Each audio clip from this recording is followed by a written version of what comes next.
Bonjour. EDI, c'est un bureau d'études généraliste présent au travers de 14 agences en France. Nous réalisons un chiffre d'affaires de 75 millions d'euros et on a 500 personnes donc présents sur ces 14 agences.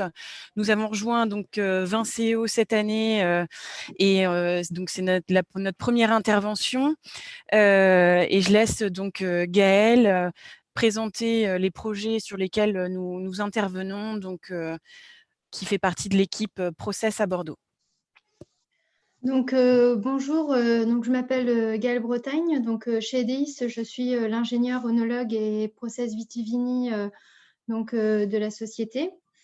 Donc, en fait, donc la société EDIS en fait, intervient sur plusieurs points de la durabilité d'un projet de chez durable pour nos clients. Donc, que ce soit d'un point de vue bâtiment, avec des conceptions bioclimatiques de bâtiments, que ce soit d'un point de vue architecture ouverte, afin que ce bâtiment puisse accueillir des évolutions futures, parce que souvent dans des projets de bâtiments ou de restructuration, donc nos maîtres d'ouvrage n'ont pas forcément la possibilité de tout réaliser d'un seul tenant en termes de timing, de financement. Du coup, il est très important de pouvoir construire nos bâtiments évolutifs.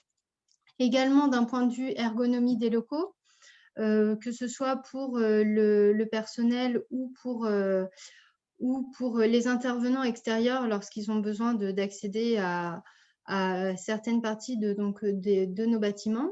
Nous avons également un point de vue environnement. Donc, nous, dans la conception de nos bâtiments, nous gérons tout ce qui est la valorisation naturelle, la valorisation des ressources naturelles.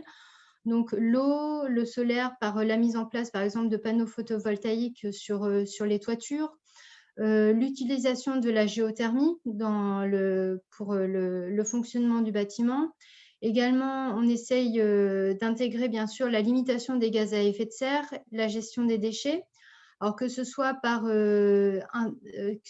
d'un point de vue réduction, donc en utilisant des procédés qui nous permettent de réduire ces déchets, mais également traitement, donc notamment par exemple le traitement des eaux usées, avec donc il y a deux points de vue en fonction des clients. Donc, des fois, c'est des traitements de déchets, on va dire, plutôt industriels, donc qui ne recherchent pas d'aspect aussi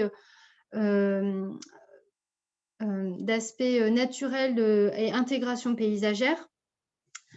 On a aussi, bien sûr, la prise en compte et des évolutions réglementaires au niveau des utilités et un gros point, donc surtout dans des déchets où on a beaucoup de thermorégulation, la maîtrise thermique des déchets. Alors là, je parle d'un point de vue vraiment cuve et puis climatique, gestion climatique du bâtiment doit être prise en compte avec notamment ces évolutions des fluides qui sont à court terme vont être interdits et du coup, il faut pouvoir anticiper ces évolutions afin que nos clients ne soient pas bloqués dans 4 ou 5 ans à remettre en place des investissements alors qu'on aurait pu le prendre en compte dès le départ de la conception.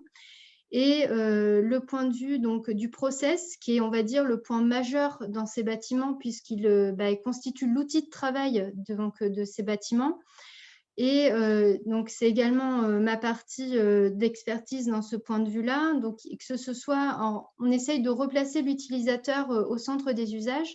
Donc, l'utilisateur dans ce cadre-là est bien entendu les salariés, les œnologues, les cavistes. Il faut pouvoir se mettre à la place en fait donc de ces personnes-là lorsque l'on construit le process et qu'on l'implante donc dans le bâtiment, que ce soit en termes d'ergonomie de travail, donc avec des exemples très concrets, la mise en place des passerelles, essayer de limiter donc les escaliers, parce que en période de vendange, par exemple, ça peut vite devenir glissant. Hors période vendange, bien entendu, mais la période des vendanges, c'est un point critique du fait du nombre d'heures, de la rapidité des actions qui doivent être menées. Et après, une optimisation du process. Donc là, ça passe par plusieurs points, donc que ce soit la qualité des finitions. Donc, par exemple, si on parle de cuverie, donc on est très attentif et on apporte vraiment un soin lorsqu'on contacte, par exemple, des fournisseurs de cuverie pour nos clients. Donc, la qualité des finitions, donc que ce soit la qualité intérieure, donc je vais donner un exemple, le recuit brillant de Zère, afin que on puisse avoir un lavage optimisé et une gestion moindre de l'eau, l'utilisation moindre d'eau. Que ce soit les flux, il faut que ce soit cohérent dans l'organisation du bâtiment afin qu'il n'y ait pas de recoupement entre les différents salariés, notamment en période de vendange. Également des pertes de charge, parce que bon, bah, des fois, des longueurs de tuyaux trop importantes peuvent induire des pertes de charge assez monstrueuses sur les flux et donc créer de grosses problématiques au moment des transferts, que ce soit la température, l'hygrométrie. Je vais revenir un petit peu après. J'ai fait un petit focus donc justement sur le profil hygrothermique, notamment déchets. Voilà, donc ces 4 points, nous pouvons les prendre en compte en interne lorsque nous faisons des phases de conception de bâtiments, afin que, bah, après, au moment de l'utilisation future du bâtiment, le client puisse être à la fois satisfait d'un point de vue financier, puisqu'il a pu faire des réductions d'énergie, mais qu'également ses salariés puissent y trouver un outil de travail adapté et facile à utiliser.